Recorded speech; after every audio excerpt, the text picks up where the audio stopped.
Exercise 3.4 में there are only 3 questions जो 3x3 matrices है, और उन्हीं में से एक हम ले लेते हैं अभी, बाकी के 2 ऑब्वियसली आप करेंगे।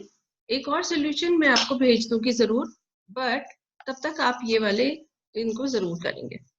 ठीक, तो चलिए शुरू करते हैं। आपको पहले भी बताया था, मैट्रिक्स को सबसे पहले हम यहाँ लिखेंगे लेट ए। ठीक, क्योंकि क्वेश्चंस में सिर्फ मैट्रिक्स दिया होता है, हमें उसका नाम देना है, तो लेट जरूर लिखेंगे। ओके, नाउ रो ऑपरेशन से अगर हम इसे करना चाहें तो हमें क्या लिखना होता है? How do we start? A is equal to I into A. This is the standard जो आपको लिखना है, एंड ये लिखना ही लिखना है, बिना इसके बहुत सारे मार्क्स कट हो सकते हैं। आपको एक बिगिनिंग भी नहीं मिलेगी नहीं तो, कि हम कहाँ से स्टार्ट करें। वैल्यूज पुट करनी है लेफ्ट हैंड साइड में A मैट्रिक्स की और राइट हैंड साइड में आइडेंटिटी मैट्रिक्स की, जो अगर आपको याद हो हम उसी ऑर्डर का लिखते हैं जिस ऑर्डर का मैट्रिक्स A दिया हुआ है। करेक्ट? मल्टीप्लाइड बाय A, इस A की वैल्यू पुट नहीं होगी, ये एज इट इज रहेगा, बिकॉज एंड में हमें, यहाँ पर आ जाइए, आपको ध्यान होगा एंड में हमें इस फॉर्म में हमारा आंसर चाहिए। सो आइडेंटिटी इधर बन जाना चाहिए, यहाँ कोई नया matrix B multiplied by A, इसीलिए अब यहाँ वापस आते हैं ऊपर, ये A हमें यहीं का यहीं ऐसे ही चाहिए, so let it be like. अब प्रॉपर्टीज लगानी स्टार्ट करेंगे, और ये जो लेफ्ट हैंड साइड वाला मैट्रिक्स है इसको किस में कन्वर्ट करेंगे? आइडेंटिटी में। और ये आइडेंटिटी जो भी चेंज होता जाएगा ये मैट्रिक्स, वो हमें एक नया मैट्रिक्स B मिलेगा, विल बी फाइन। सबसे पहले हमें ये दिख रहा है, इस फर्स्ट एलिमेंट को देखें, फर्स्ट रो फर्स्ट कॉलम 2। हम और किसी भी रो पर इसका ऑपरेशन लगाएं, हमें यहाँ पे 1 किस तरह मिलेगा? अगर रो 1 और रो 2 का डिफरेंस देखें, ऐड करने से तो ऑब्वियसली 4 हो रहा है, डिफरेंस देखें तो ये 0 है, हमें चाहिए 1। लेकिन अगर रो 3 का फर्स्ट एलिमेंट देखें तो ये है 3, हमें बड़े आराम से यहाँ से सब्ट्रैक्ट करके 1 मिल रहा है। बट R1 माइनस R3 करने से क्या मिल जाएगा? -1। तो इसलिए हमने एक ऑपरेशन यहाँ पे ले लिया, R1 changes to minus multiplied by R1 minus R3। और एक छोटी सी कैलकुलेशन यहाँ रफ में मैंने करके देख ली कि क्या R1 माइनस R3 करूं तो ये -1 आ गया, एक और माइनस से मल्टीप्लाई करते ही हमें यहाँ पे क्या मिलने लगा? 1। ठीक, इसी तरह अब क्योंकि ये पूरी रो 1 चेंज होगी तो सेकेंड एलिमेंट पे जाएंगे, तो -3 माइनस ऑफ -2 यानी -3 + 2, फिर से एक नेगेटिव का साइन, तो +1 आ गया जो माइनस आता था, और 3 - 2 करेंगे 1 आता है, बट हमने माइनस से मल्टीप्लाई किया तो -1। This is equal to, right hand side पे भी इस आइडेंटिटी मैट्रिक्स पर यही रो 1 चेंज होगी, तो आपको अच्छे से समझ आ जाए इसलिए मैंने ये अलग कलर से लिखा है, वो आपको पता चल रहा होगा। रो 1 चेंज करेंगे, 1 में से 0 गया विद अ माइनस, तो -1, 0 में से 0 गया 0, और 0 - 1 इज -1, लेकिन एक माइनस से मल्टीप्लाई कर रहे हैं, सो +1 डॉट ए। फर्स्ट ऑपरेशन सबको क्लियर है? या सिरे ला दो, कोई डाउट तो नहीं है? Okay, so second row third row no change, उनको ऐसे ही लिख देंगे।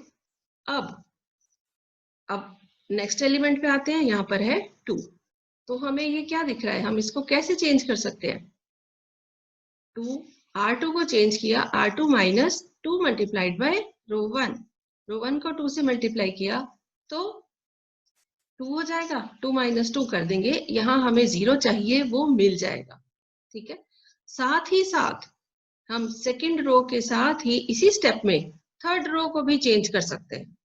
ठीक, तो third row goes to R3 minus 3 into R1, क्योंकि यहाँ पर पहला एलिमेंट है 3, तो 3 में से 3 जाएगा तो यहाँ 0 आ जाएगा, 2 में से 2 जाएगा तो यहाँ 0 हो जाएगा। तो रो 2 और रो 3 दोनों को हम चेंज कर देंगे, रो 2 के केस में 2 से मल्टीप्लाई करके, और रो 3 के केस में 3 से मल्टीप्लाई करके।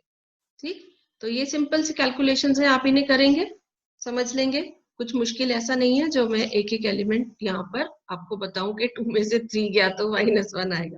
राइट, अच्छा, साइन प्लस माइनस का बहुत ध्यान रखिएगा, क्योंकि minus and minus makes a plus which we all know. Then यहाँ पर आ गया तो 5 5 5 बहुत सारे, और ये फर्स्ट रो है जो भी। राइट हैंड साइड में भी यही की यही ऑपरेशंस लगेंगे, जो भी चेंजेस आएंगे आप खुद सॉल्व करके जरूर देखेंगे और यहाँ से आप टैली कर लेंगे। ठीक, समझने का सबसे अच्छा तरीका यही है। अब यहाँ 5 5 5, इन सबको हटाने का सबसे आसान तरीका, द बेस्ट वे इज 5 से डिवाइड कर दीजिए। क्लियर? तो जब यहाँ 5 से डिवाइड किया सेकेंड रो में, 0 0 and this is just 1, very simple. Third row में क्या हो रहा है? थर्ड रो में हमारे पास है -5, तो हमें इस एलिमेंट को प्लस अगर बनाना हो तो हम किससे डिवाइड करेंगे? -5 से, यानी -1/5 से मल्टीप्लाई कर दें, तो 0 1 और ये -1।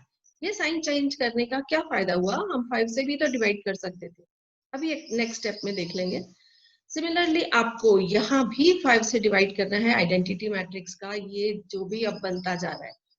तो क्योंकि डिवाइड करना है, पॉइंट में नहीं लिखना, 2/5 1/5 जो भी आ रहा है उसको बिल्कुल ऐसे का ऐसे लिखते जाएंगे। हाँ, आगे कैलकुलेशंस में थोड़ा ध्यान रखना पड़ेगा प्लस माइनस के वक्त, बट उतना तो ध्यान हम कर ही लेंगे, उतना मैनेज कर लेंगे। हमें इसे आइडेंटिटी बनाना है, वी हैव नो चॉइस। अब ये साइन चेंज करने का क्या पर्पस था, यहाँ से देख लो ध्यान से। R2 और R3 को कर सकते हैं हम इंटरचेंज, और वो हम अब कर देंगे। जैसे ही रो 2 की जगह पे रो 3 के एलिमेंट्स को लिखा, हमें मिल गया 0 1 -1। आप देख रहे हैं हमारा ये पहला कॉलम बिल्कुल वही हो चुका है जो हमें यहाँ पर चाहिए था, 1 0 0। सेकेंड कॉलम में हमें इंटरचेंज करने के बाद ये दोनों वही मिल गए जो चाहिए थे, 1 के नीचे 0। सिर्फ अब चेंज करने को क्या रह गया? ये वाला 1, ये -1, इनको बनाना है 0, इस -1 को भी बनाना है 0, और लास्ट में फिर से हमें 1 चाहिए था, वो मिल गया। तो सिर्फ दो रोज को इंटरचेंज करने से हमें बहुत सारे एलिमेंट्स अपनी प्रॉपर जगह पर मिल चुके हैं। करेक्ट? तो ये हमें देखना है, इंस्पेक्शन करनी है। So by inspection you will know what to do when. Okay, अब हम आ जाते हैं नेक्स्ट ऑपरेशन पर, which is R1 goes to R1 minus R2। R1 minus R2 क्यों हम कर रहे हैं?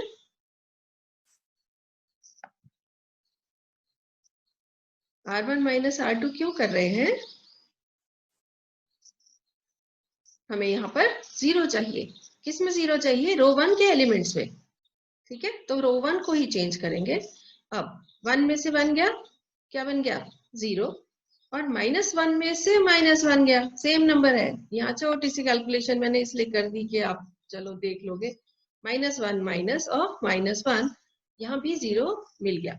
सिमिलरली यहाँ पर आपने ये सब्ट्रैक्शन करनी है। रो 1 है -1, रो 2 का एलिमेंट है माइनस ऑफ 3/5, तो यहाँ पर हमने इसे लिख दिया -1 माइनस ऑफ -3/5। ऐसी छोटी छोटी कैलकुलेशंस हमें साइड में रफ बनाकर कर लेनी चाहिए। वैसे तो मेंटल मैथ्स का काम है, बट इतनी छोटी सी बात के लिए कहीं अगर यहाँ गलती हो जाएगी तो वो एंड तक चलेगी। ठीक है, इसलिए बहुत ध्यान रखिए, छोटा सा साइड में आप रफ कर दीजिए तो बेटर है। ठीक, ओके। तो जब यहाँ पर आपने सब्ट्रैक्ट किया, इसको सॉल्व कर लेंगे, तो ये एलिमेंट हमें मिला -2/5, और वो यहाँ लिख दिया।